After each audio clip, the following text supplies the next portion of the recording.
आत्मा में रहें। और आज हम बात करेंगे परमेश्वर की विश्वास योग्यता, जिसे हम पंजाबी में बोलते हैं वफादारी, इंग्लिश में बोलते हैं आत्मा का फल फेथफुलनेस। हालेलुया। जैसे कि आज हम अपने आसपास जैसा माहौल चल रहा है देख रहे हैं, तो वफादारी की जो है वो स्तर जो है डे बाय डे नीचे जा रहा है। हालेलुया। किसी पर आसानी से फेथ नहीं किया जा सकता, लेकिन परमेश्वर का वचन कहता है 117 उसकी 2 को जब पढ़ते हैं साम्स, कि परमेश्वर की जो वफादारी है वह अनचेंजिंग है। Faith is unchanging for ever, सदा के लिए उसकी वफादारी हमारे साथ बनी रहती है। सो हम उस वफादारी की बात करेंगे। तो अगर हम चाहते हैं कि हमारी जिंदगियों में कोई हमें चीट ना करे, कोई धोखा ना दे, तो सबसे पहली वफादारी हमारी परमेश्वर के साथ होनी चाहिए। क्योंकि जब हम परमेश्वर के साथ वफादार होंगे तो प्रभु यीशु मसीह के सामर्थ्य नाम में मैं आपको अपना एक्सपीरियंस बताती हूँ कि कोई भी आपको कभी भी चीट नहीं करने पाएगा, कभी भी कोई भी आपको धोखा नहीं देने पाएगा। आमीन। सो सबसे बड़ी और फर्स्ट प्रथम वफादारी हमारे परमेश्वर, जीवित परमेश्वर प्रभु यीशु मसीह की ओर होनी चाहिए। आमीन। जब हम अपने परमेश्वर के साथ वफादार रहेंगे तो उसके बाद हम अपने पति के साथ, अपनी पत्नी के साथ, अपने बच्चों के साथ, अपनी फैमिली, अपनी जॉब, अपने बॉस, अपने बिजनेस, अपनी सोसाइटी, अपने देश के प्रति भी वफादारी करनी सीख लेंगे। आमीन। सो आज से आपने ये वायदा करना है परमेश्वर से कि आज से आपकी वफादारी, प्रथम वफादारी परमेश्वर के साथ रहेगी। और परमेश्वर हमें ऐसा ये आत्मा का फल दे कि हम उस फेथफुलनेस के उस ऊंचे स्तर को, उस वफादारी को, उस विश्वास योग्यता को हम अपनी जिंदगी में लेने पाए, उसे संभाल के रख पाए और उस वफादारी के अनुसार अपनी पूरी जिंदगी बिता पाए। आमीन। तो जो वफादारी है वो कैसी वफादारी हमारी परमेश्वर के साथ होनी चाहिए, तो मैं बताना चाहती हूँ कि रेवलेशंस प्रकाशित वाक्य 2 उसकी 10 आयत को सभी जन निकालें।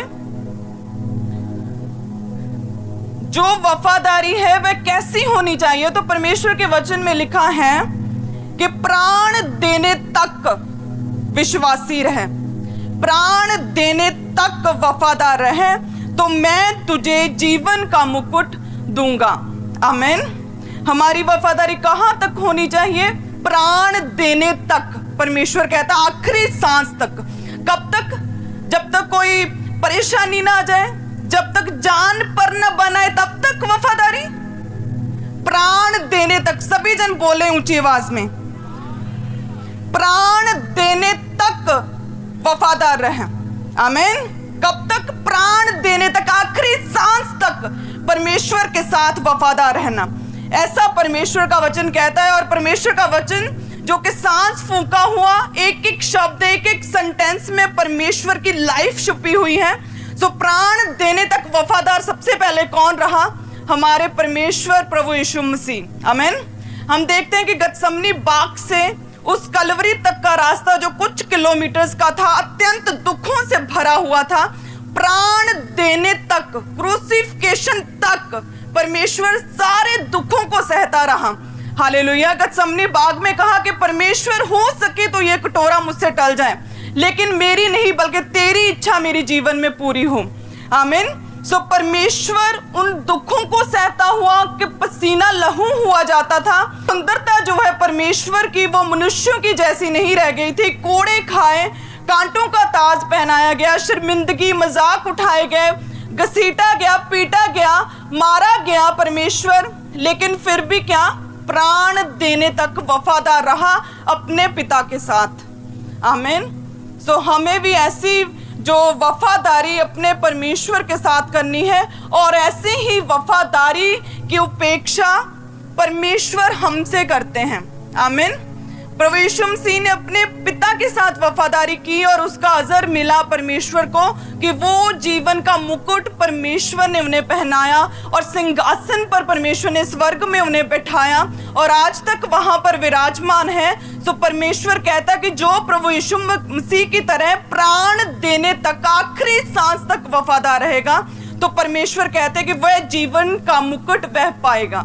आमीन।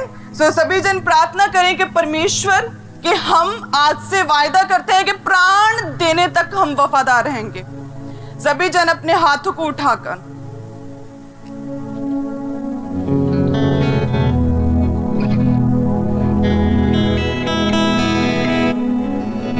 कि प्राण देने तक खुदावन हम तेरे साथ वफादार रह सकें, आखिरी सांस तक खुदावन हम तेरे साथ वफादार रह सकें। परमेश्वर प्रभु यीशु मसीह की तरह वह जीवन का मुकुट हम पा सके खुदावन, जीवन का वह मुकुट हम पा सके परमेश्वर, उसे ग्रहण करने पाए। तो प्राण देने तक खुदावन हम तेरे साथ वफादार रहें प्रभु यीशु मसीह की तरह। सभी जन मांगे उस वफादारी, फेथफुलनेस, उस विश्वास योग्यता को प्रभु यीशु मसीह के सामर्थ्य नाम में, कि हम प्राण देने तक वफादार रहें, कि हम प्राण देने तक, आखिरी सांस तक परमेश्वर के साथ वफादार रहें प्रभु यीशु मसीह के सामर्थ्य नाम में। आमीन आमीन। सो ये वफादारी जो परमेश्वर के साथ है आखिरी सांस तक, आमीन, मीन्स कि खुल के प्रचार करना, चाहे जितने मर्जी वायरल हों, वायरस हों, हम तो परमेश्वर के घर में बैठेंगे और परमेश्वर के खुल के काम करेंगे। आमीन। हम तो खुल के परमेश्वर का प्रचार करेंगे, हम तो खुल के परमेश्वर का सुसमाचार देंगे, हम तो खुल के परमेश्वर के नाम को ऊंचा करेंगे। आमीन, आखिरी सांस तक। सो विश्वास के द्वारा हम देखते हैं कि परमेश्वर को प्रसन्न करना होना है असंभव है। विश्वास के बिना हम परमेश्वर को जो है वो प्रसन्न नहीं कर सकते। सो जब प्रार्थना का उत्तर ना आए, जब हम परमेश्वर में एक मन होकर चलते हैं लेकिन फिर भी प्रार्थना का उत्तर नहीं आता, तो तब क्या आप परमेश्वर को छोड़ अन्य चीजों की ओर, अन्य जगहों की ओर, अन्य उपायों को ढूंढते हैं? तो ये वफादारी नहीं है। हालेलुया। वफादारी क्या है कि प्रार्थना को उत्तर ना आने पर भी हम परमेश्वर में बने रहें, उसकी उपासना करें, उसकी ओर देखें, आखिरी सांस तक हम परमेश्वर प्रभु यीशु मसीह को अपना उद्धारकर्ता स्वीकार करें।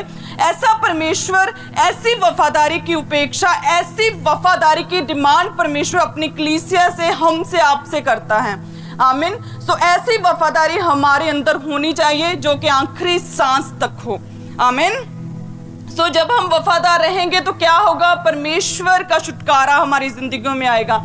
जब हम वफादार रहेंगे खुदा के साथ तो परमेश्वर आशीषों को टेस्टिमनीज के रूप में हमारी जिंदगियों में देगा। आमीन। सो जब बीमारियां आए, विपत्तियां आए, जब दुखी हों, तब परमेश्वर को छोड़ दाएं और बाएं नहीं मुड़ना, बल्कि उस समय भी परमेश्वर में वफादारी के साथ अपने समय का वेट करना कि परमेश्वर एक दिन मुझे जरूर छुड़ाएगा। गवाहों का वो बड़ा बादल एक दिन मुझे भी घेरेगा और उसकी वर्षा एक दिन मेरे ऊपर भी होगी। आमीन। सो ऐसी वफादारी हमें अपने जीवन में परमेश्वर के साथ रखनी। और दूसरी वफादारी जो हमें परमेश्वर के साथ रखनी, कि ऐसी वफादारी जिसमें केवल और केवल मसीह, प्रभु यीशु मसीह की, उस परमेश्वर की ही उपासना होनी चाहिए। आमीन। सो सब जन दानियेल 6 उसकी 7 को निकालेंगे।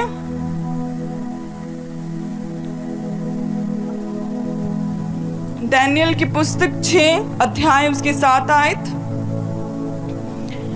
जिसमें लिखा कि राज्य के सारे अध्यक्षों ने, हाकिमों, अधिपतियों, न्यायियों, गवर्नरों ने भी आपस में सम्मति की है कि राजा ऐसी आज्ञा दे, कि ऐसी कड़ी आज्ञा निकालें कि 30 दिन तक जो कोई, हे राजा, तुझे छोड़ किसी और मनुष्य या देवता से विनती करे तो वह सिंगों की मांद में डाल दिया जाए। हालेलुया। सो ये वचन जो है इस व्यक्ति के विषय में जिसने प्राण देने तक, उसे पता था दानियेल को कि अगर मैंने आज घुटने लगाए तो जान भी जा सकती है, लेकिन आखिरी सांस तक प्राण देने तक वफादारी जो उसने परमेश्वर के साथ रखी, कि उसे पता था कि मैं चलते फिरते अपना काम करते भी प्रार्थना कर सकता हूँ, जरूरी है कि घुटनों पर ही बैठना। हालेलुया। लेकिन वो इतना वफादार था परमेश्वर के साथ कि उसने घुटने लगाकर प्रार्थना की, ये सोचते और ये पता होते हुए कि जैसे ही बैठूंगा मैं मार दिया जाऊंगा, लेकिन ऐसी वफादारी जो परमेश्वर का वचन प्रकाशित वाक्य 2:10 कहता है कि प्राण देने तक वफादार रहे तो जीवन का मुकुट मैं तुझे दूंगा। हालेलुया। हम जानते हैं परमेश्वर हमारा जलन रखने वाला परमेश्वर है। परमेश्वर का वचन कहता है, निर्गमन जब निकालते हैं 20:3 में लिखा कि तू मुझे छोड़ किसी अन्य को परमेश्वर करके ना मानना। हालेलुया। परमेश्वर क्या कहता है कि तू मुझे छोड़ किसी और को परमेश्वर करके ना मानना। दानियेल को पता था कि मैं परमेश्वर को छोड़ किसी और के आगे झुकूंगा तो परमेश्वर का जो वचन है वह टूटेगा, मैं परमेश्वर के साथ फिर किस तरह से वफादार हो सकता हूं। सो उसने तब भी, जब उसे पता था कि मेरे प्राण भी जा सकते हैं, लेकिन फिर भी वो घुटनों पर आया, फिर भी उसने प्रार्थना की। और लिखा है कि जिन लोगों ने प्लानिंग्स और प्लॉटिंग्स की, परमेश्वर ने उन्हें एक्सपोज किया और दानियेल को खुदावंद ने बचाया। हालेलुया। परमेश्वर जलन रखने वाला परमेश्वर है, और जब हम परमेश्वर के साथ जुड़ जाते हैं तब हम परमेश्वर की वंशावली में ऐड हो जाते हैं। परमेश्वर की वंशावली के साथ हम जुड़ जाते हैं, और तब अगर हम परमेश्वर को छोड़ किसी अन्य की उपासना करेंगे तो दुख और स्ट्रगल को लोग देखते हैं, हम लोगों को देखते हैं जो बैकस्लाइड हो चुके हैं कि परमेश्वर को छोड़ किसी अन्य की उपासना की, और उनकी लाइफ में संघर्ष और स्ट्रगल देखने को मिलती है। शैतान एक ओर से तो बहुत अच्छा उन्हें रोशनी देता है कि काम चल पड़ा, कि पैसा आ रहा है, परमेश्वर को छोड़ दिया लेकिन फिर भी अमीर है, पैसा आ रहा है, अच्छा घर बन गया, गाड़ी ले ली। लेकिन दूसरी तरफ से ऐसा शैतान उनकी लाइफ में लीकेज करता है कि कोई बीमार हो गया, कोई ऐसा लीकेज जो कभी भी कोई भी भर नहीं सकता। लेकिन वो परमेश्वर है जो जलन रखता है, जो कहता है कि मुझे छोड़ किसी अन्य की उपासना ना कर, केवल मुझे ही परमेश्वर जान के मान। सो उस परमेश्वर की दानियेल ने, जब उसे पता था कि अब मैं घुटनों पर आऊंगा, अब मैं परमेश्वर के साथ वफादारी करूंगा तो मैं मार भी दिया जा सकता हूं, लेकिन फिर भी उसने प्रार्थना की। हालेलुया। फिर भी घुटनों पर आया। क्या आज से आप जब अपने किचन का काम कर रहे होंगे, अपने बिजनेस पर, अपनी जॉब पर होंगे, तो काम करते हुए आप प्रार्थना करेंगे, या फिर दानियेल की तरह स्पेशल घुटनों पर आकर आप प्रार्थना करेंगे? कितने जन तैयार हैं आज से पर्सनल प्रेयर करने के लिए घुटनों पर, जब कोई भी डिस्टर्बेंस नहीं, अपने काम से आकर, रात को जब बच्चे सो रहे हैं, जब आप अपने काम से फ्री हैं, जब आपका फोन बंद है, तो कितने जन हैं दानियेल की तरह प्रार्थना करने के लिए? अगर जरूरी ना होता घुटनों पर प्रार्थना करना तो दानियेल अपना काम करता हुआ, अपने घर में रहता सोता हुआ, अपने मुंह में भी प्रार्थना कर सकता था, अपने मन में प्रार्थना कर सकता था। लेकिन परमेश्वर के साथ जो सही वफादारी है वह हमें सिखाती है कि घुटनों पर आकर प्रार्थना करो। आमीन। घुटनों पर आकर प्रार्थना की, प्राण देने तक। हालेलुया। ऐसी वफादारी जो दानियेल ने परमेश्वर के साथ दिखाई, उसी का ये फल था कि एक दूसरे देश में अन्य जाति राजा का फेवर दानियेल को मिला। हालेलुया। अन्य जाति राजा दानियेल को पसंद करता था। वफादारी ही थी जिसकी वजह से परमेश्वर ने दानियेल को शेरों की मांद से बचाया। हालेलुया। वो दानियेल की वफादारी परमेश्वर की ओर थी, जिसकी वजह से सामान्य भोजन, साग पात खाने के बावजूद भी परमेश्वर ने उसे गुड हेल्थ दी। हालेलुया। वो दानियेल की वफादारी ही थी कि परमेश्वर ने उस पर गहरे वेदों को जाहिर किया, अपने बड़े कामों को, बड़ी योजनाओं को उस पर जाहिर किया। वो वफादारी ही थी कि जब उसे पता था कि अपने घुटनों पर बैठूंगा, प्रार्थना करूंगा तो मेरी जान जा सकती है, लेकिन फिर भी उसने चल के मुंह में सोते हुए, आंखें बंद करके, लेटते हुए प्रार्थना नहीं की, घुटनों पर आया। हालेलुया। ऐसी वफादारी परमेश्वर आज कलीसिया से चाहता है। आज हम पर किसी ने तलवार नहीं रखी कि घुटनों पर नहीं आना, लेकिन फिर भी आज लोग और कलीसिया इतने फेमिलियर परमेश्वर के साथ हो गए हैं कि आप अपने 24 घंटे में से 2 घंटे आप परमेश्वर को नहीं दे सकते। आप अपने किचन में काम करते हो, फोन पर जो मसीही गीत लगा के आप प्रार्थना करते हो, बच्चों को साथ में बिठाकर आप प्रार्थना करते हो। फैमिली प्रेयर करो, ज़रूर करो, मैं भी करती हूँ। शाम को 1 घंटा अपनी फैमिली के साथ प्रेयर करो, ताकि आपके बच्चे भी सीखें कि कैसे प्रार्थना करनी है, ताकि वो भी परमेश्वर की डील और डॉल में और परमेश्वर की सामान्य वो ग्रो हो, लेकिन आपकी पर्सनल प्रेयर आपकी ज़िंदगी में होना ज़रूरी है। आमीन। आपकी पर्सनल प्रेयर, ऐसी प्रेयर जब बच्चे सो रहे हैं, जब हस्बैंड सो रहा है, जब आप फ्री हैं, जब आपकी सास को आपसे कोई काम नहीं, जब आपके घर में कोई गेस्ट नहीं आने, जब फोन बंद हो चुके हैं, तब आप रात को 2 घंटे बैठ के प्रार्थना कर सकते हो। हालेलुया। जो दानियल, जो कि इतनी ऊंची पदवी, राजा के साथ, प्राइम मिनिस्टर के साथ काम करने वाला, पीएमओ ऑफिस में काम करने वाला व्यक्ति, जो दिन में 3 बार अपने लिए समय निकाल सकता है प्रार्थना के लिए, तो शायद हम उससे कम ही हार्ड वर्किंग और कम ही बिजी होंगे। हालेलुया। सो ऐसी वफादारी, अगर चाहते हो कि परमेश्वर गहरे वेदों को मुझ पर जाहिर करे, अगर चाहते हो कि परमेश्वर सामने से प्रत्यक्ष रूप से परमेश्वर दानियल को शेरों की मान से बचाता था, मुझे भी बचाए, अगर चाहते हो कि परमेश्वर गहरे वेदों को मुझ पर जाहिर करे, तो उसकी तरह प्रार्थना करना सीख लो। हालेलुया। पर्सनल प्रेयर करो, घुटनों पर आओ। अपनी प्रेयर, आपकी 2 घंटे आपकी प्रेयर घुटनों पर होनी ही चाहिए। हालेलुया। सो कितने जन वायदा करते हैं परमेश्वर के साथ अपनी पर्सनल प्रेयर को आज से मेंटेन करने का? कितने जन ऊंची आवाज में, और सभी जन के मैं प्रॉमिस करता हूं, मैं वायदा करती हूं आज से पर्सनल प्रेयर करने का। सभी जन अपने हाथों को उठाते हुए, तो जब आप ऐसी वफादारी रखेंगे तो सच में फिर परमेश्वर सच में दानियल की तरह सामने से होकर परमेश्वर आपको बचाएगा। हालेलुया।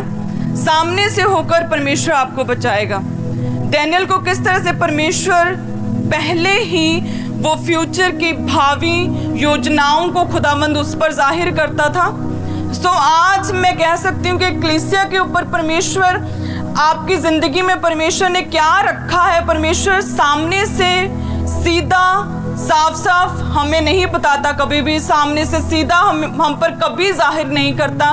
जब हम अपनी प्रॉब्लम्स में, परीक्षाओं में होते हैं, कभी भी जाहिर नहीं करता कि मैं तेरी लाइफ को कितना लंबा आगे तक लेके जा सकता हूँ। लेकिन मैं आपको अपना पर्सनल एक्सपीरियंस बताना चाहती हूँ कि परमेश्वर हिंट जरूर देता है कि कुछ तो बड़ा मैंने तेरी जिंदगी के लिए रखा है। हालेलुया। सो वो हिंट भी कब मिलेगा? जब आप सही ट्रैक पर होंगे, जब परमेश्वर में होंगे, जब वफादारी के साथ परमेश्वर में चल रहे होंगे, वो हिंट भी परमेश्वर फिर ही देता है। हालेलुया। भ्रष्टाचार में, चोरियों में, व्यभिचार में, हालेलुया, आप गलत देख रहे हो ऐप्स पर, इंटरनेट पर, और आप सोचो कि परमेश्वर मुझे कोई हिंट दे कि परमेश्वर ने मेरे लिए क्या रखा है, तो ये पॉसिबल नहीं है।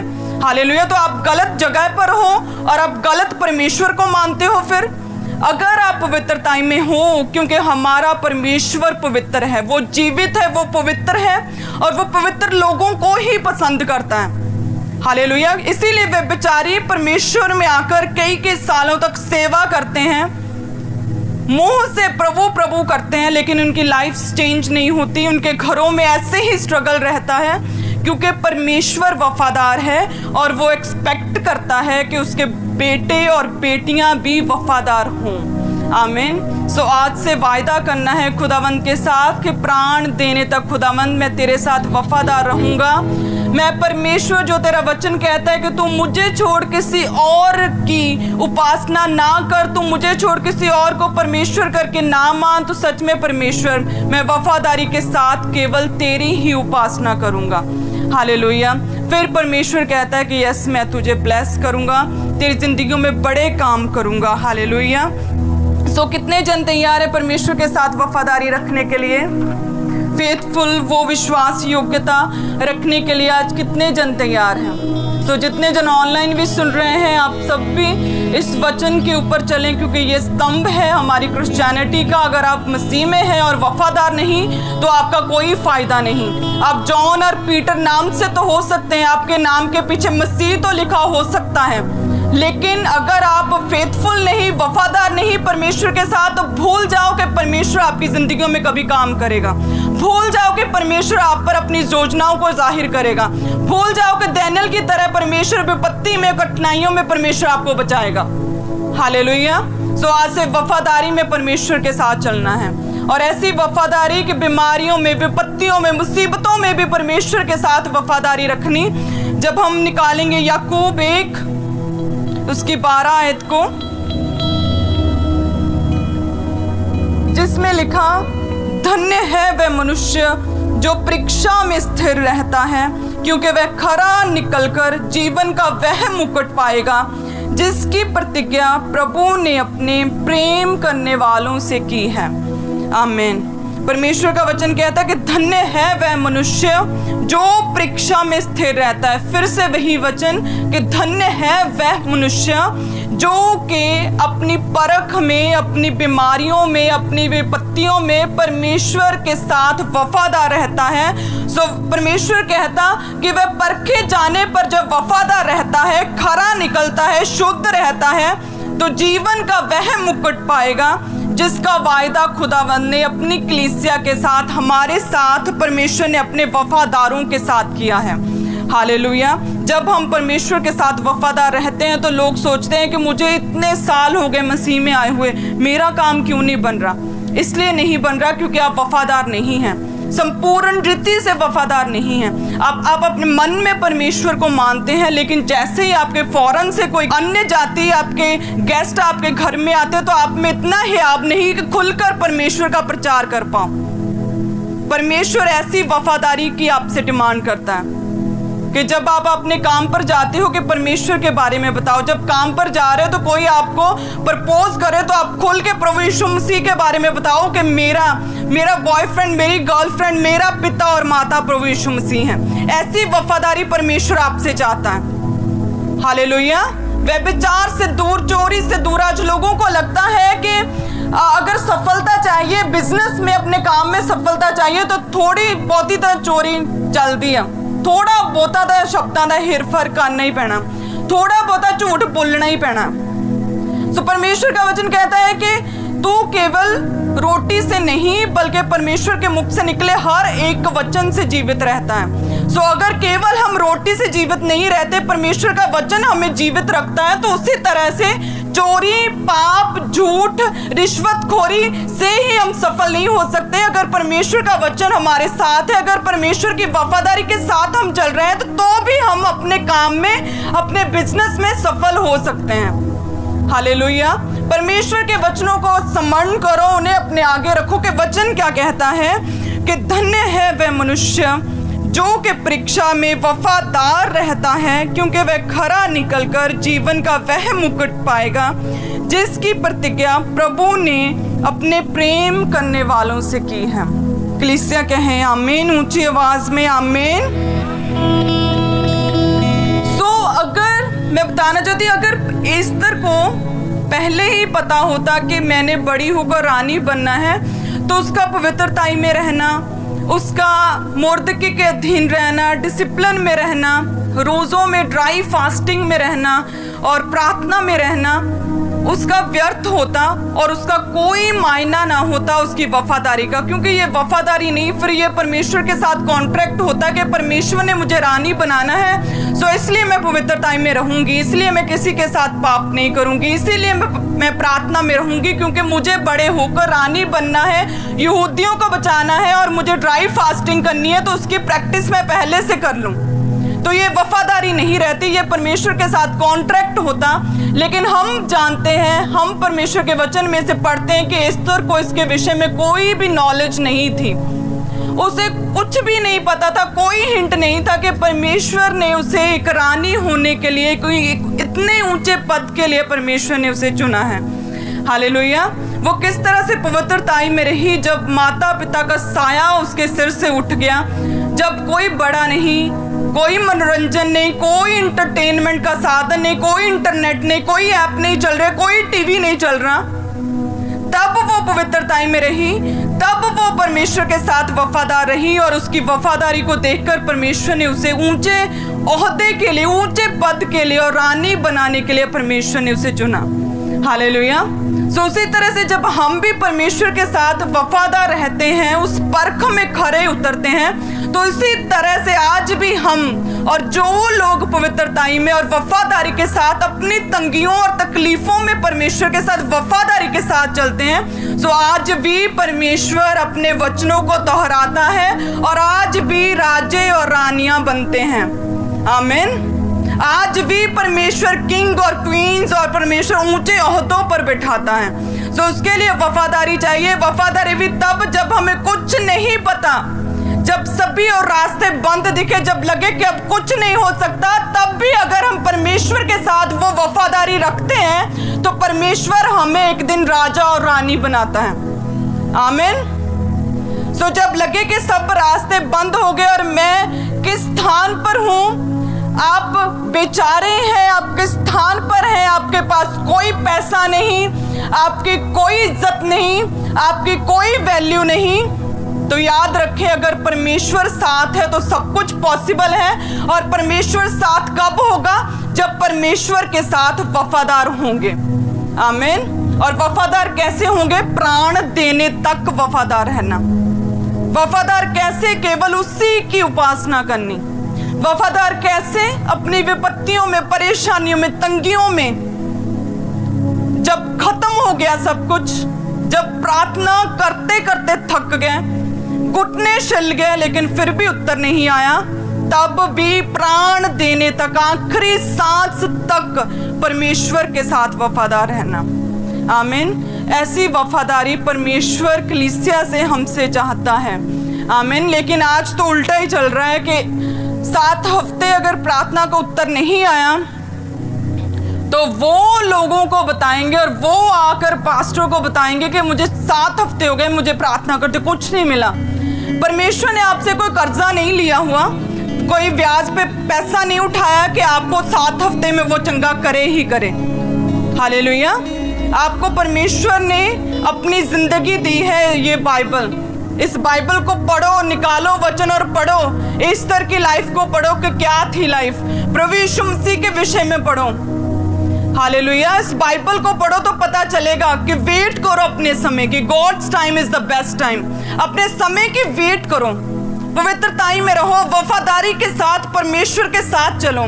जब एक बार परमेश्वर की वंशावली में ऐड हो गए तो उसके साथ ही चलते रहो, उसके साथ साथ चलो। हालेलुया। वफादारी के साथ फिर परमेश्वर हमें बढ़ाता है, ऊंचा करता है। और जो लोग बोल नहीं सकते थे, जिनके गले बैठे हुए थे सालों से, परमेश्वर उन्हें बोलने की सामर्थ्य दे सकता है। तो मुझे लगता है आप सभी जन ज्यादा एक्सपीरियंस्ड और वेल टैलेंटेड हैं। आमीन। तो परमेश्वर आपको भी खड़ा करेगा ऊंचे ओहदों पर, क्योंकि एस्तर आम थी, बिल्कुल आम। राजा के महल में उसकी कोई पहुंच नहीं थी कि उसकी सिफारिश कभी चल पाए, बिल्कुल आम, साधारण, और वो रानी बनाई गई। दानियल जो कि दूसरे देश में था, जिसका राजा भी अन्य जाति था, उसे परमेश्वर ने राजा का फेवर दिया। हालेलुया। उसे ऊंचा ओहदा दिया। आमीन। यूसुफ जो दूसरे देश में गया, जेल में था, लेकिन वफादारी की, लंबे समय तक सारी जिंदगी वफादारी की, सही चला, फिर भी तोहमतें लगी, वफादारी के साथ परमेश्वर के साथ चलता गया और दूसरे देश में परमेश्वर ने अन्य जाति राजा के द्वारा उसे ब्लेस किया। हालेलुया। सो आपकी सिचुएशन मायने नहीं करती, आपके आसपास क्या चल रहा है, कौन क्या बोल रहा है, लेकिन अगर आप परमेश्वर के साथ वफादार हैं तो सब कुछ पॉसिबल है। हालेलुया। आप किस स्थान पर हो मायने नहीं करता, आप कितने बेचारे हो मायने नहीं करता, मायने ये करता है कि क्या परमेश्वर आपके साथ हैं। और परमेश्वर आपके साथ कब होगा? जब आप वफादारी के साथ परमेश्वर के साथ चलेंगे। आमीन। सो सभी जन निकालें परमेश्वर का वचन, प्रकाशित वाक्य 3 उसकी 14 को। सभी जन निकालें प्रकाशित वाक्य 3 उसकी 14, जिसमें प्रभु यीशु मसीह के विषय में लिखा है कि वो है क्या, जिसमें लिखा कि जो आमीन और वफादार और सच्चा गवाह है, जो आमीन और विश्वास योग्य, फेथफुल, वफादार और सच्चा गवाह है, परमेश्वर की सृष्टि का मूल कारण है। सब कलीसिया कहें आमीन। इसमें परमेश्वर प्रभु यीशु मसीह ने कहा कि मेरा नाम है आमीन। हालेलुया। परमेश्वर कहता है मेरा नाम है आमीन, मेरा नाम है वफादार और मैं हूं सच्चा गवाह। सब जन ऊंची आवाज में बोले कि प्रभु यीशु मसीह का नाम क्या है? मेरा नाम है आमीन, मेरा नाम है वफादार, मैं हूं सच्चा गवाह और मैं हूं सृष्टि का मूल। आमीन। ये परमेश्वर का वचन कहता है। प्रभु यीशु मसीह कहते हैं कि मेरा नाम है आमीन, मेरा नाम है वफादार। 0 भी मैं हूँ, 9 भी मैं हूँ, A भी मैं हूँ, Z भी मैं हूँ, आद भी मैं हूँ, अंत भी मैं हूँ और मेरा नाम है वफादार। हालेलुया। परमेश्वर का वचन कहता है कि मेरा नाम है वफादार। सो जो खुद वफादार हो सो उसे कैसे लोग पसंद आएंगे? परमेश्वर के दास कहते हैं ना कि चुगली चुगली को ढूंढती है, वह बेचारी को ढूंढता है और पवित्र पर्सन वफादार वफादार को ढूंढेगा। सो परमेश्वर क्या है? परमेश्वर कहता है मेरा नाम है वफादार। सो ये परमेश्वर का गुण नहीं है, ये परमेश्वर का नाम है। तो जो खुद वफादार है वो भी वफादारों को ही ढूंढता है। हालेलुया। सो आज आपका ये भुलेखा जेड़ा है दूर हो जाना चाहिए कि आपकी प्रार्थना अपने दुखों में कितनी है वो मायने करती है। आपकी प्रार्थना अपनी ब्लेसिंग्स, आशीषों के ऊंचे स्तर पर आपकी प्रार्थना कितनी है वो मायने करती है। आप कितने गर्म है वो मायने करते हैं आत्मा में। हालेलुया। क्योंकि परमेश्वर कहता मैं आद और अंत हूँ और मैं वफादार हूँ। सो जो वफादार है उसे वफादार लोग ही अच्छे लगते हैं। सो अगर चाहते हो कि परमेश्वर आपको चुने और ऊंचा करे तो परमेश्वर के साथ आज से वफादार होना हर एक हिस्से में। हालेलुया। हर एक हिस्से में अपनी जिंदगी की सोचों, ख्यालों में, प्राण में, मन में और तन में परमेश्वर के साथ वफादार रहना है। हालेलुया। मैं आपसे कहना चाहती हूँ कि अगर कोई आपसे, बहुत से लोगों के मेरे पास प्रश्न आते हैं, बहनों के भी खास तौर पे, कि मेरा पति ऐसा कहता है कि चर्च जाना छोड़ दो, ये करना छोड़ दो। तो परमेश्वर का वचन कहता है कि अपने पति के अधीन रहो। तो मैं क्या करूं? क्या परमेश्वर को छोड़ दूं? तो मैं आपको कहना चाहती हूं कि परमेश्वर ने सब कुछ बनाया है। जब बात आए परमेश्वर पर तो परमेश्वर को कभी मत छोड़ो। परमेश्वर के अलावा आपके रिश्तों पर बात आती है तो आप परमेश्वर के वचन को फॉलो करो। लेकिन जब परमेश्वर और दुनिया, परमेश्वर और व्यक्ति विशेष, परमेश्वर और लोगों में से चुनने की बारी आए तो हमेशा परमेश्वर को ही चुनो। हालेलुया। क्योंकि वो वफादार है, उसका नाम है वफादार, तो उसे वफादार लोग ही अच्छे लगते हैं। सो हमें आज से वफादारी में जीना है। आमीन। तो व्यवस्था विवरण 7 उसकी 9 में लिखा कि तेरा परमेश्वर यहोवा ही परमेश्वर है, वह वफादार ईश्वर है और जो उससे प्रेम रखते, उसकी आज्ञाओं को मानते हैं, उनके साथ वह 1000 पीढ़ी तक अपनी वाचा का पालन करता हुआ और उन पर करुणा करता रहता है। आमीन। परमेश्वर यहोवा क्या है? वो ही परमेश्वर है और वो क्या है? वो वफादार ईश्वर है। हालेलुया।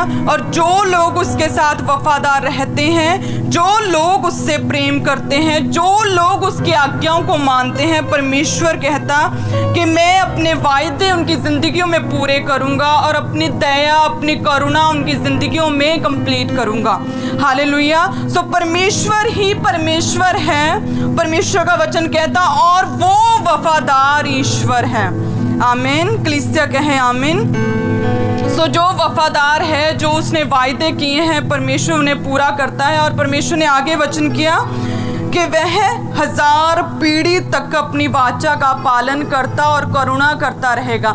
कितनी पीढ़ी तक? आप हो गए, आपके आगे संतान हो गई और नेक्स्ट जनरेशन आपके पोते पोतियां हो गए, उसके बाद पड़पोते पड़पोतियां। कितनी पीढ़ियां परमेश्वर ने आपको ब्लेस करने का वायदा किया यदि आप उसके साथ वफादार रहें। 1 पीढ़ी, 2 पीढ़ी, 5, 7, 1000 पीढ़ी तक खुदावंद कहता मैं तेरे से वफादार रहूंगा। कितनी पीढ़ियों तक? 1000 पीढ़ियों तक। हालेलुया। हमें अपने दादा परदादे 3-4 के जनरेशन्स के बाद हमें उनके नाम नहीं पता क्या है। लेकिन परमेश्वर कहता कि मैं वफादार ईश्वर हूं और जो मेरे साथ वफादार रहेगा 1000 पीढ़ियों तक मैं उस पर अपनी करुणा करता रहूंगा। आमीन। सब कलीसिया कहें आमीन। सो इसलिए परमेश्वर दयावंत है और जो दयावंत है उसके साथ वो दयावंत है, जो खरा पुरुष है उसके साथ वो खरा है, जो शुद्ध मन है उसके साथ वो शुद्ध है, और जो टेढ़ा है उसके साथ वो पूरी तरह से तिरछा है। हालेलुया। परमेश्वर वफादार है तो वो हमसे एक्सपेक्ट करता है वफादारी की। सो जो दयावंत है, जो वफादार है, जो खरा है, जो शुद्ध है, उसके साथ परमेश्वर शुद्ध, दयावंत और खरे हैं। लेकिन परमेश्वर कहता है 2 शमूएल 22 उसकी 26-27 में कि जो टेढ़े हैं उनके साथ मैं तिरछा हूं। हालेलुया।